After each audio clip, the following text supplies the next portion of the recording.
राज्यामध्ये 328 नवे मद्य विक्री परवाने दिले जाणार आहेत। नवे परवाने एखाद्या दुकानाला नाही तर कंपन्यांना दिले जाणार असल्याची माहिती स्वतः अजित पवार यांनी दिली आहे। प्रत्येकी एका कंपनीला 8 परवाने मिळणार आहेत। तर हे परवाने भाड्याने देण्याची कंपन्यांना मुभा असणार आहे। तर विदेशी मद्य निर्मितीचा परवाना देण्यासाठी नेमलेल्या समितीमध्ये अजित पवार आहेत। उपमुख्यमंत्री अजित पवार हे समितीच्या अध्यक्षपदी आहेत।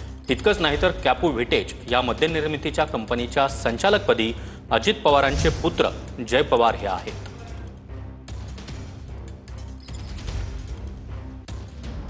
राज्याच्या महसूल वाढीसाठी शासन 328 नवे मद्य विक्री परवाने देणार। 328 परवाने हे दुकानांना नाही तर कंपन्यांना दिले जाणार। मद्य बनवणाऱ्या एका कंपनीला प्रत्येकी 8 परवाने दिले जाण्याची तरतूद।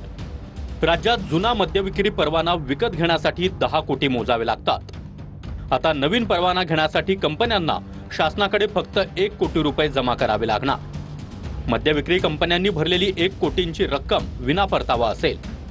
अजित पवार विदेशी मद्य निर्मितीचे परवाने देण्यासाठी नेमलेल्या समितीच्या अध्यक्षपदी, अजित पवारांचे पुत्र जय पवार कॅपू व्हिजेट या मद्य निर्मिती कंपनीचे संचालक। अजितदादा समितीवर असल्यानं व्यावसायिक हितसंबंध राखले जाण्याचा धोका, विरोधकांचा आरोप।